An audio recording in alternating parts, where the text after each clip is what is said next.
Hi, my friends. Good morning. It's Gina Tabrizy. How are you? Thank you all for watching, those of you who have. And if you're new to this stream, I am a licensed marriage and family therapist. I have been in practice for 32 years. I am also a recovering codependent. And so those of you who have heard me, I talk a lot about addiction because that is an area of expertise that I have, as well as codependency and trauma. And I started these lives through encouragement from my own clients to try to give something back, to be of service, to educate people, and also to help and support people in their own recovery, whatever their recovery's from. I have multiple other recoveries from depression and cancer and living life, having kids, being married. So there's a lot of life experience along with my practice, not just as the professional. So on these lives, I'm here to support, to encourage, to guide, to motivate. I'm not acting as a therapist. I'm not taking clients. I won't take you on as a client if you private message me, even if you're begging to do so. I do love getting the messenger messages from you all. You've been great. You sent me questions and comments, and you've been very encouraging and supportive. So I appreciate and thank you all for that. I did miss my routine last Thursday at 6 p.m. because I was celebrating my daughter graduating from high school, which should not be a big deal, but in my household, it was a big deal. Trust me. So not every kid learns the same way, and not every kid enjoys school, and not every kid is motivated, for school. So if you've got one of those kids, God bless you. I celebrate you. And know that just hang in there and do the best that you can to support them. Hi, May, and hi, Zia. So thank you for being here. And I want you to know that thank you, Greta. It felt weird not to be on here with you guys last Thursday, but I'm here to support, and I talk, and I'm authentic and honest, and I throw my stuff out there so you guys see that I'm a real person, and I hope it encourages you who are suffering from whatever things in life have you down right now. And the topic of accepting failures came up through one of you viewers watching. So really, if you're like, I have this burning question, send it to me. Send it to me during the live or after the lives. You can send it on Messenger to Ask Gina, or go on my page and send me a message. I would love to help you out and support you in whatever way I can, but I will not do it as a therapist. I'm just kind of acting as a guide, as a coach, getting you to the right places, okay? So accepting failures, I want you to remember to send me any of the topics that you want to hear more about, because I would be interested to not only hear from you, but also to support you, because maybe I'm talking about stuff you don't even want to hear about. And I guess in that case, you don't have to listen. So failures is a part of life. We're all human and imperfect. So I want you to understand that. First and foremost, a failure isn't always a failure. A failure might become a failure because it's how you're measuring yourself against and making comparisons against other people. A failure might just be a mistake, a simple mistake, or something that you did in error that you didn't intend it to, but now it's grown. It makes you feel bad about yourself. Depends on how big that mistake is, right?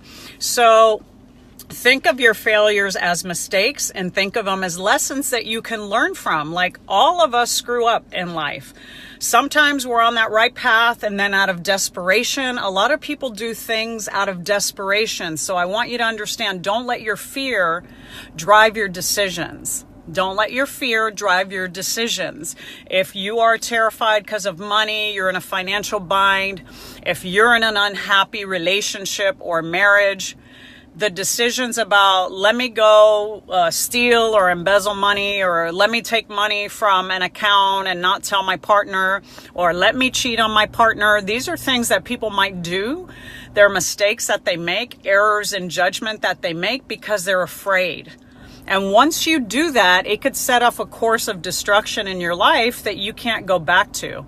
Another one is if you're in recovery and you start lying to the people around you about how well you're doing in your recovery, instead of saying, I am struggling, I've had a relapse, I need help. Sometimes people won't speak up, they won't share. That's very, very common in addiction.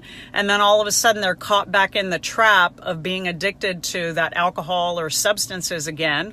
And they forget to ask for help. So first thing is, don't measure your mistakes against anybody else, okay? And if you do that, you might think, oh my God, I'm failing because I'm not measuring up to my partner's standards, my boss's standards, my friend's standards. The second thing is, if you do make a mistake, own it and ask for help, especially if it's a life-threatening thing such as addiction is and can be.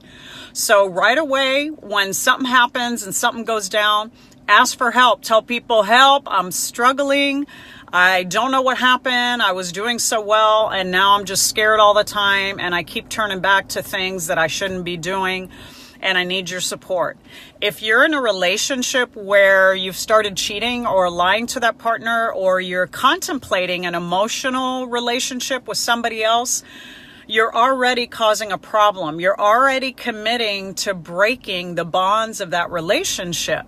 And you might be setting on a course that you didn't intend. Maybe you're needing a break. Maybe you're unhappy for the moment. Maybe you're angry for the moment or resentful with your partner. And instead of discussing it and trying to problem solve, you start to pull away. How many of you done that before? Thank you, Nancy. It's so good to see you. So how many of you have pulled away from relationships, or how many of you have an issue at work and you're not telling your boss out of fear of losing your job, out of fear of being reprimanded? So fear drives a lot of these failures that are really just human error and human mistakes. We're all human. There could be some really big mistakes you make, like cheating is a huge one. And being addicted to substances and hiding that from loved ones and friends is a huge one, right? And these things will change the course of your life. It's very hard to come back from those type of mistakes. But we all make them, and we're all human, and we all deserve to have the support that we need to get on the right path. So tell me, what are some things that you've carried in your head as failures that you've had difficulty letting go of? I had a client who told me, is a physician and very accomplished, who said in high school she cheated on some tests, and she still gets haunted by the memory of her action of cheating. And she looks at that as a character defect and as a failure. Well, this is, 50 years plus later, and she's still being bothered by something she chose to do as an adolescent, where she didn't have the maturity and the ability at that time to do it different. Hi, Kadira Aman. Kadira Aman Salvacion. Hello.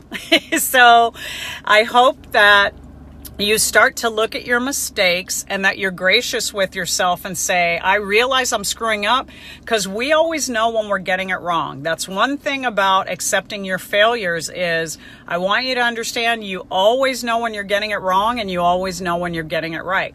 You have what we call that gut feeling, that intuition that tells you, I don't think I should be doing this.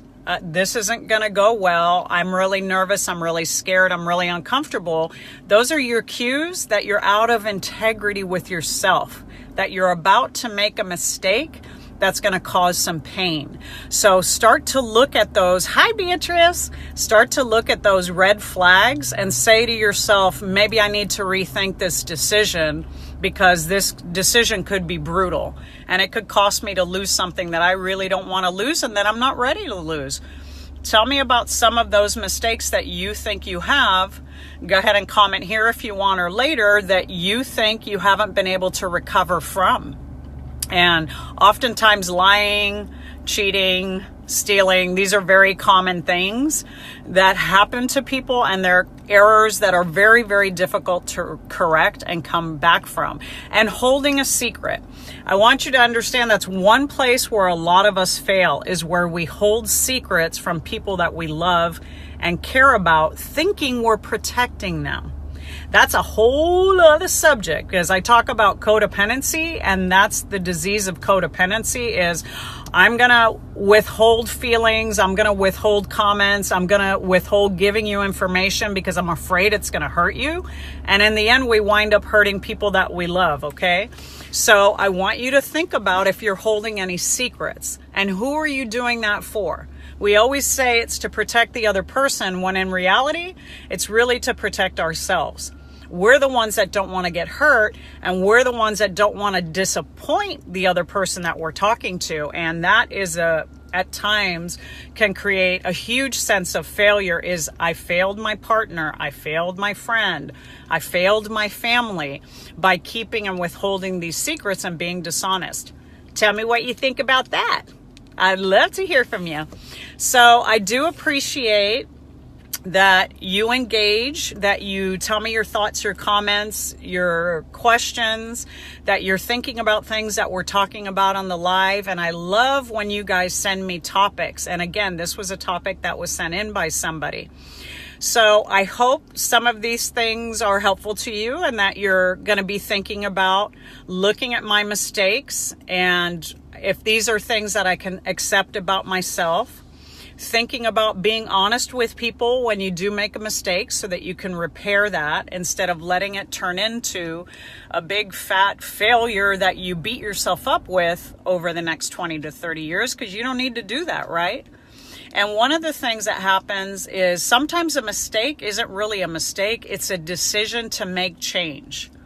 Sometimes a mistake is not really a mistake. It's a decision to make change.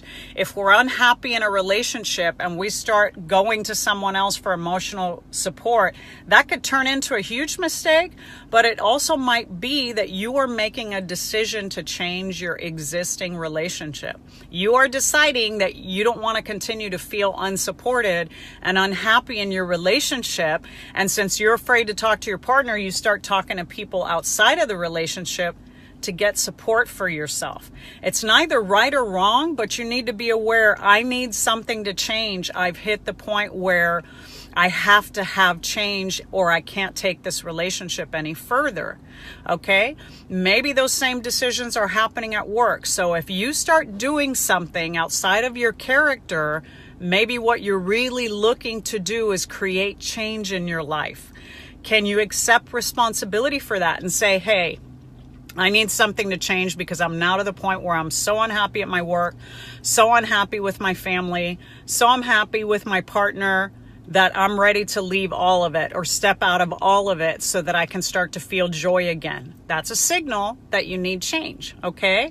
Hi, Frank Oliver. How are you? I'm going to be cutting off here in a couple of minutes. So we go, hello. So we go live for about 10 to 15 minutes. Hi, Luba Luba. What's up? What's happening? I love that. That's a cool name if that's your name. I love it, Luba Luba. It kind of makes you happy when you say it.